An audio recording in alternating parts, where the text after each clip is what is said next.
ஜெய் ஸ்ரீராம். குருவே சரணம். அன்பு வணக்கம். திருவாதிரை நட்சத்திரக்காரர்கள் தாங்கள் நினைத்த காரியம் நினைத்த நேரத்தில் நிறைவேற எந்த தெய்வத்தை வழிபடலாம்?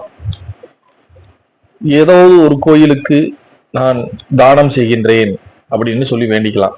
அப்ப அது என்ன தானம் செய்தால் அவங்களுக்கு அவங்களுடைய வெற்றியை சீக்கிரமா பெறலாம்?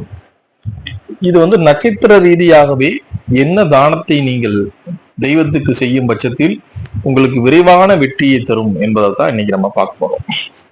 பொதுவாகவே திருவாதிரை நட்சத்திரக்காரர்கள் தெய்வ சக்தி தெய்வ ஆற்றல் மிக்கவர்களாக இருப்பார்கள்.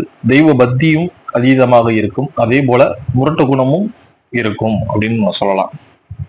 சரி, இப்போ நமக்கு தொழில் வெற்றி அடையணும், பண வரவு வரணும், நினைத்த காரியம் நினைத்த நேரத்தில் நடக்கணும், எந்த ஒரு தீவினையும் நம்மளை அண்டாம இருக்கணும், தெய்வத்தினுடைய அனுகூலம் பரிபூர்ணமா இருக்கணும். அப்ப என்ன தானம் செய்தா தெய்வத்தினுடைய அனுகூலம் நமக்கு கிடைக்கும், சீக்கிரமா கிடைக்கும் அப்படின்னு பார்க்கலாம், லாபம் கிடைக்கும்னு பார்க்கலாம்.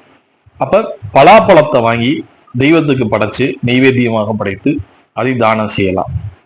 துர்க்கை அம்மனுக்கு எலும்புச்சம்பள மாலைகள் அணிவித்து அதை உருகி தானம் பண்ணலாம். அதே போல எலும்புச்சம்பள சாதம் கிளறி அதை துர்க்கை அம்மனுக்கு வச்சு வழிபாடு பண்ணி அதை நீங்க தானம் பண்ணலாம்.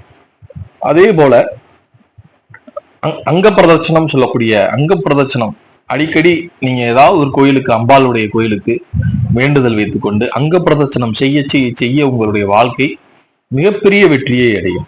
இது கிராமம் சார்ந்த பரிகாரமாகவும் அதே போல தாந்திரிகமான பரிகாரமாகவும் உங்களுக்கு செயல்படும். இது உங்களுடைய ஜோதிட ரீதியாகவும் நட்சத்திர ரீதியாகவும் இது ஒரு அபரிமிதமான உங்கள் வெற்றியை உங்களுக்கு தந்து அருளும் அப்படின்னு நம்ம சொல்லிக்கலாம். இத்தகைய பரிகாரத்தை செய்து திருவாதிரை நட்சத்திரக்காரர்கள் தங்களுடைய வாழ்க்கையில் பெரிய அளவில் பயன்பெறுங்கள். நன்றி, வணக்கம். ஜெய் ஸ்ரீராம்.